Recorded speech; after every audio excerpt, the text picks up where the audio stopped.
আজ তিন্নিকে দেখতে আসবে। আজ প্রথম তিন্নির দেখাদেখি পর্ব শুরু হবে। মা ঠাম্মা ভেবেই অস্থির, কিন্তু পাত্রীর কোনো চাপ নেই। আজ বেশ নাক মুখে গুজে অফিস ছুটল। মা আর ঠাম্মা দুজনে বারে বারে না করেছেন, কিন্তু সে কথা মেয়ে কানে তুললে তো। তারপর মেয়ের বাবা তো আছেই, মেয়েকে সব কাজে উস্কানি দেওয়ার জন্য। দাদু যতদিন বেঁচে ছিলেন তিনিও নাতনিকে যথেষ্ট প্রশ্রয় দিতেন। সম্বন্ধটা এসেছে খানিকটা চেনা জানা থেকেই। তিন্নির মেজ পিসির মাসতুতো যা, বড় বাড়ির মেয়ে। তো তার মেয়ের বিয়ে হলো মাসখানেক আগে। সেখানে ওই ভদ্রমহিলার বাপের বাড়ির সবাই এসেছিলেন। ওনারই জেঠতুতো দাদার আর তার স্ত্রীর তিন্নিকে খুব পছন্দ হয় ওদের একমাত্র ছেলের জন্য। ছেলে ইঞ্জিনিয়ার, বিদেশে ছিল বেশ কিছুদিন, কিন্তু বাবা মায়ের চাপে এখন কলকাতায়। শুধু পাত্র যে ভালো তা নয়, পরিবারও বনেদি। একসময় ওদের এক পূর্বপুরুষ রায়বাহাদুর উপাধি পেয়েছিলেন ইংরেজদের থেকে। দুর্গাপুজো হয় বাড়িতে, তার আবার নানান নিয়ম। পাত্রের ঠাকুরদার বাবার নামে কলকাতায় রাস্তা আছে, মানে এক কথায় ব্যাপার স্যাপারই আলাদা। সেখানে তিন্নিরা খুবই সাধারণ। তিন্নির বাবা ঠাকুরদা সবাই কলেজে পড়াতেন। তিন্নির বাবাও অবসর নিয়েছেন বছর 5 হলো। তিন্নি কেমিস্ট্রিতে মাস্টার করে একটা ফার্মে চাকরি করে। তেমন আহামরি কিছু না। তাই তিন্নির মা আর ঠাম্মা ভয়ে কাঁটা হয়ে আছেন, পাছে এমন সুপাত্র আর বনেদি পরিবার হাতছাড়া হয়ে যায়। তিন্নির মেজ পিসিও বারে বারে ফোন করে তার বৌদিকে বলেছেন যাতে এমন সুপাত্র হাতছাড়া না হয়, আর বারে বারে বলেছেন তিন্নির ভালো কপালের কথা। তিন্নির মাও অবশ্য সেটা অস্বীকার করেননি। বারবার বলা সত্ত্বেও তিন্নি তেমন সাজল না। গরমের দিন বলে অফিস থেকে ফিরে গা ধুয়ে হালকা একটা সুতির শাড়ি পরল, আর সোনার কোনো গয়না না পরে পরল গত বছর শান্তিনিকেতন থেকে কেনা কিছু ডোকরার গয়না। মা আর ঠাম্মা যথারীতি খুব রাগারাগি করলেন এই নিয়ে। ওদের মতন বনেদি না হলেও একবারে হা ঘরে তো আর নয়, কিছু সোনার গয়না বাড়িতে থাকেই।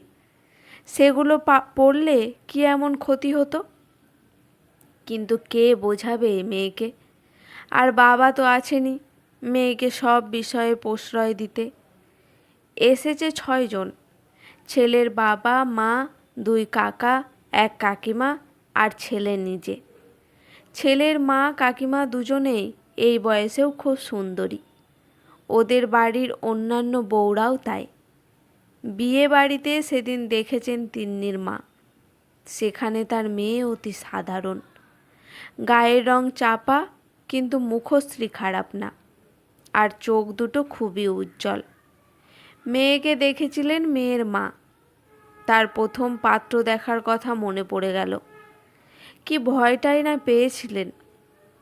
কিন্তু মেয়ে তার বেশ স্মার্ট, কোনো চিন্তা নেই চোখে মুখে।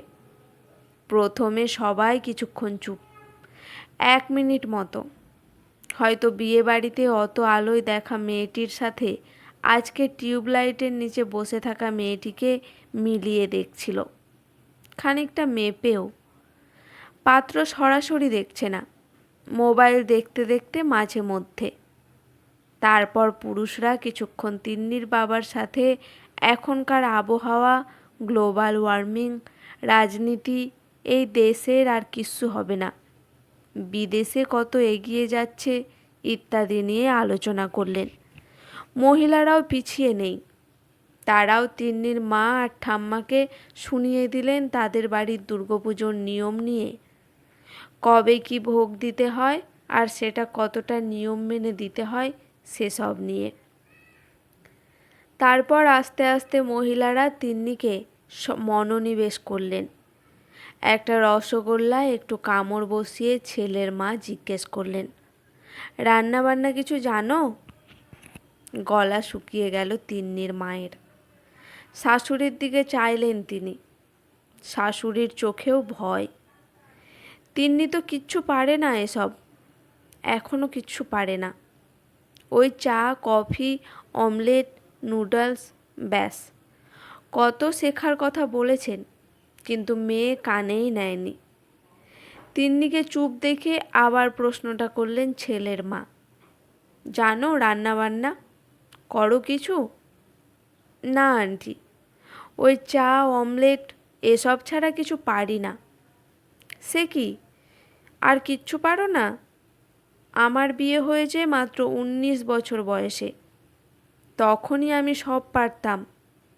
আমাদের বাড়িতে কাজের লোক অনেক আছে, কিন্তু রান্না বউদেরকেই করতে হয়, বিশেষ করে নিরামিষ পদগুলো। একটানা বলে থামলেন ছেলের কাকিমা। চোখে মুখে তার গর্বিত ভাব ফুটে উঠল।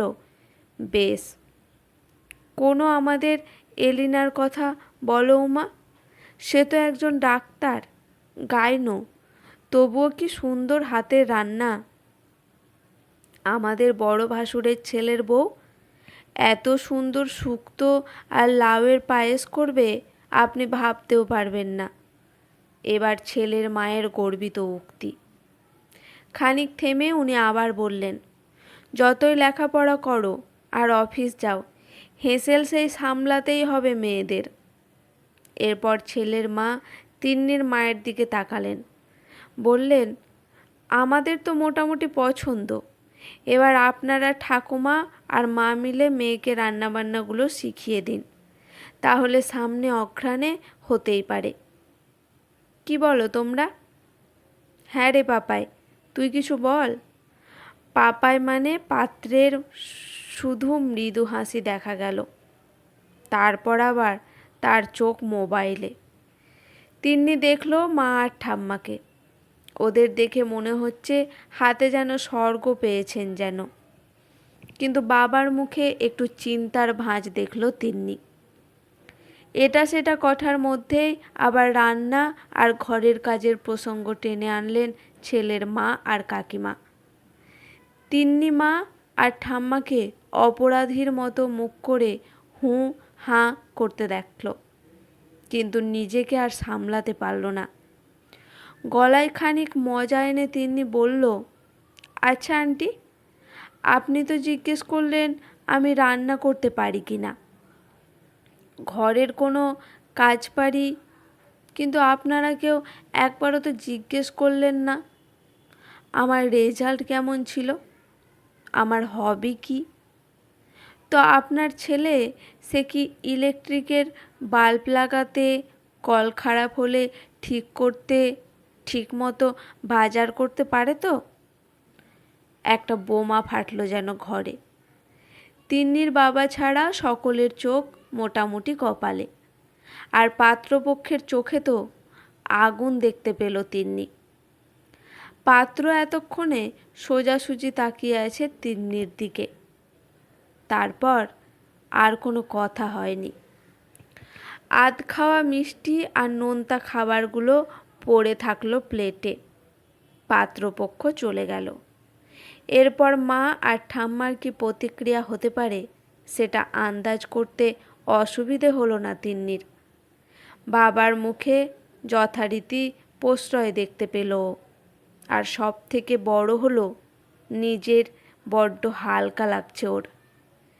বিয়ে মানে তো সোনার খাঁচায় বন্দি জীবন নয়। আজকের গল্পটি এখানেই সমাপ্ত।